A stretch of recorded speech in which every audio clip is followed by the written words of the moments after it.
Hey, what's up guys? Slays here, and today we're going to be going over the Conduit class in Spellbreak. I've made this class since I started playing it, and I've absolutely loved every second of it. This is my favorite class in the game by far, and today I wanted to show you what I've learned through all the matches I've played. I've played a lot of matches in this game. I've got a 62% win-loss ratio, I've got 1500 exiles, and a 26.78 KDA. I've absolutely learned the ins and outs of Conduit, and I think there's a lot of stuff I could try to get across to you guys to make you understand how to really utilize and effectively use Conduit. But without further ado, let's get into it. First things first, you need to understand Conduit's skill levels. Now, to run this by quick, because a lot of you probably already know this, level 1, potential energy. Every single lightning bolt shot, you do extra damage up to max of 5. 2, overload. Whenever you cast lightning strike, you get 1 extra rune charge, so pretty much another runic fluency. Level 3, power surge. This is the power spike of Conduit. In case you didn't know, every single class in Spellbreak has a power spike where the class gets significantly stronger at that level. Power surge is Conduit's. Level 3 is normally the time whenever you get your power spike, but keep in mind, as soon as you get power surge,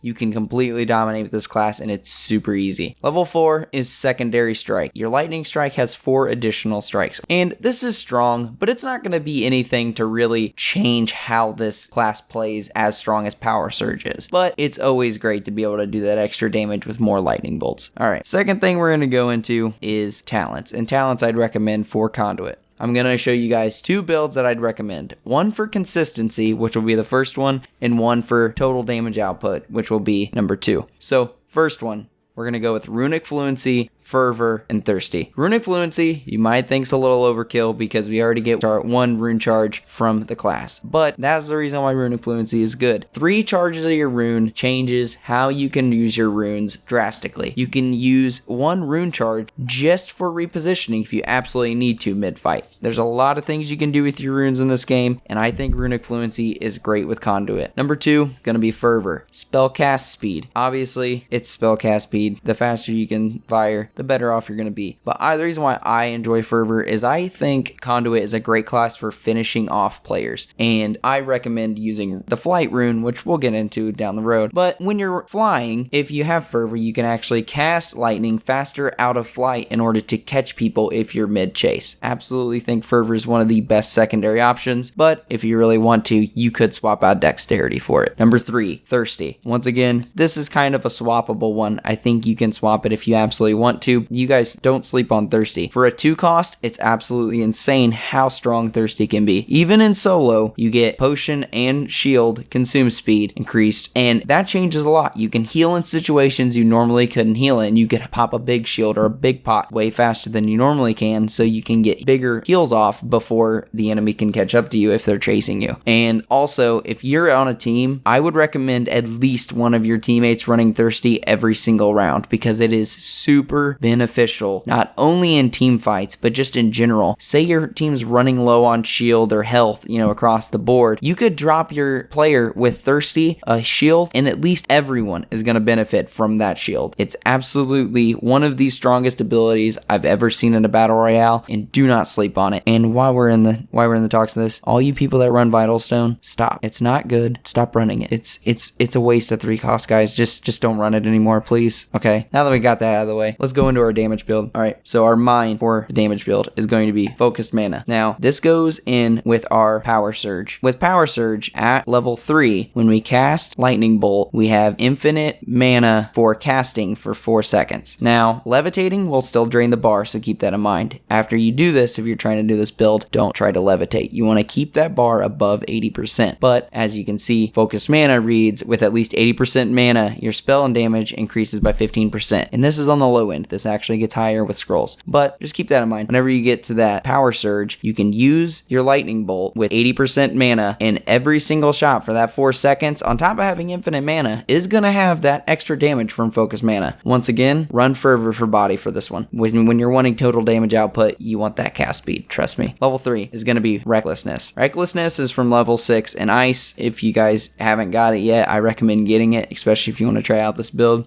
It reads on no armor, you get plus 15% spell damage, and on no armor, you get minus 15 mana cost. So obviously, this stacks very well with focused mana. Whenever you have no armor, which is in most fights, they're going to at least be able to do 100 damage to you. Or if you don't even have armor, this is automatically active. And one thing I will say, Conduit struggles in beginning game without loot, and Recklessness does help negate that because it helps you with your mana cost with no amulet, which is excessively high that I will get into later, and it helps you with damage up front, which I still don't recommend fighting somebody with rock or toxic off the rip, but if you guys want to feel froggy, Recklessness is going to be a little bit stronger to try to do that. Alright, third thing we're going to go into is runes. Runes are one of the most important things that you can pick for your classes. Obviously, if you're running toxic, you're probably going to be running invisibility. It's super strong with that class. And for each particular class, I think there's a specific rune that is really strong for all of them. And the one rune I absolutely recommend 100% over any of them is Flight. And there's a reason why. Not only is Flight super strong for getting from point A to point B, say you're, needing to get to the circle. You have extra utility to be able to get from point A to point B faster. You can use it in attack situations in the middle of a fight. If you activate the Flight, you're going to get your mana bar back by the time you actually move. If you hit the jump button, or the jump key if you're on mouse and keyboard, you will cancel your fly mid-fly, and you'll have a full mana bar again. So, if you're running Runic Fluency like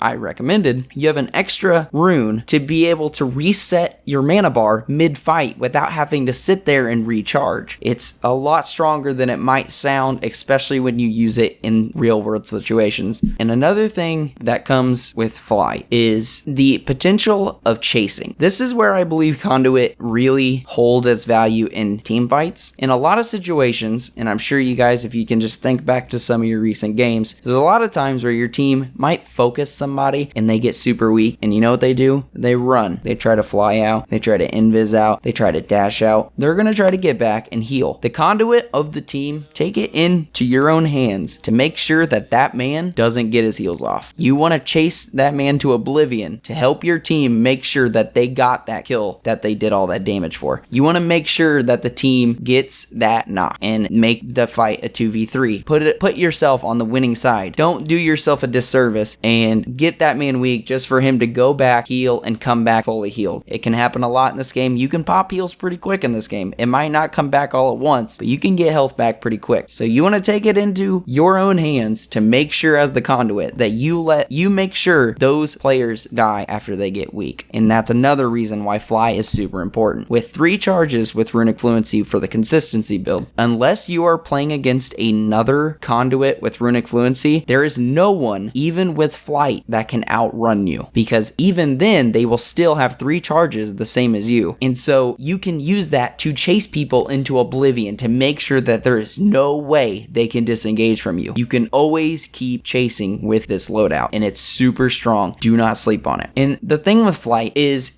you're not really giving up anything with this rune. Because of how strong Conduit is in air, Flight doesn't have the downsides that it might have with, a few of the other classes that are better off closer to the ground. Like with Toxic, you don't get that much of a benefit mid-fight using Flight with Toxic or Rock. They're more of a close range, up in your face type of playstyle, and that's all fine and dandy. But you can be super accurate with Conduit in mid-air, so you want to keep that in mind. Just because you're stuck in air doesn't mean you don't have to stop firing. You're just resetting your mana pool half the time. You can just keep going and over and over and over again and keep using Fly, whether it's defensively to disengage for you to be able to heal, whether it's to chase people to make sure that weak person dies, whether it's to engage or help a teammate. Flight is super helpful across the board, and I think it meshes the best with Conduit. Alright, the last thing we're going to get into is going to be what I recommend trying for your secondary Gauntlet. And one thing I want to say is, one thing I've noticed is new players always tend to ask, what spells combo with etc. with this class,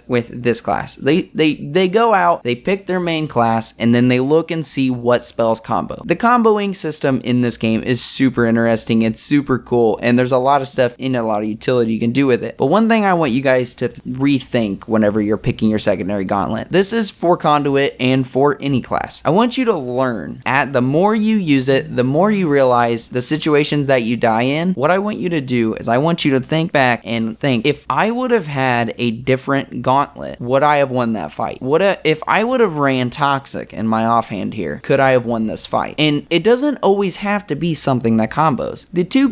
Really the only two spells that combo with lightning are Wind and Toxic. Neither one of them are bad choices, don't get me wrong, but you want to pick something that complements your playstyle and fixes the weaknesses that you have with that class. It might just be inherent weaknesses of the class, like Stone. Stone struggles against people on other higher ground, and so in my opinion, yeah, you can run Stone with Fire for cool, meteors and, cool combos, but Stone works really well with Ice or with Conduit because it allows them to still be able to do damage when the player is intentionally avoiding their Stone. So you're not stuck with one way to engage someone. So you can use your secondary Gauntlet less as a comboing Gauntlet and more as okay, this particular situation, my electric is not going to be the best choice. And in this particular situation, say you're going up against a Stone or a Toxicologist. Up close, in personal, with those two classes, if you don't have a rune or if you're in flat ground, you do not want to fight a Stone Shaper or Toxicologist up close with Conduit. Conduit is more of a consistent damage. It's not burst. So it's going to take more consistency and a little bit longer to kill overall than those two. And they will shred you before you can kill them if you're playing on their battlefield. That is when you need to think about your placement with those two classes. You want to play to the strengths of your Gauntlet. With Conduit, the best place to be with Conduit is medium range. Close range can work, but if you're going up against Toxicologist or Stone, specifically Stone, you want to try to stay on different levels from them so their Stone isn't hitting you, because the more their Stone hits you, the harder it's going to be for you to fight with that Gauntlet. And for those situations, you might try to run Stone as your offhand. No, it might not combo with Electric, but it allows you to engage in those situations and still be able to put in good damage. Or you can run Toxic, which Toxic is a close range option that's viable because it does actually combo with Conduit. But I just want you guys to keep that in mind whenever you're picking these secondary Gauntlets. They don't have to combo. You want to have them as a supplement to your main. If you know there are weaknesses to your Gauntlet and there's things that you struggle in, certain engagement distances you struggle in, certain situations you struggle in, you want to make sure that your secondary Gauntlet helps you in those situations so you have as little weaknesses on a character level as possible. Well guys, that's gonna do it for today. I hope this video helps you out. I've been doing really well in this game, so I felt like trying to get some of these ideas and some of the things that I think about on a game-to-game basis out there to try to help out you new players that's trying to get a good hand on how this game works and how to improve. And if you guys do find this helpful and it does end up helping you out, I would absolutely love if you commented down below and let me know, what you guys tried, what worked best, and, just get a conversation going down in the comment section. If you like this video, please leave a like and subscribe. It really helps the channel out. Obviously not a lot of subscribers, but man, we're gonna get there someday. Well, that's gonna do it for today, guys, and I will be covering more Spellbreak in the future. Let me know down below what things you'd want me to cover next, if you want me to cover more, and I'll see you guys in the next one.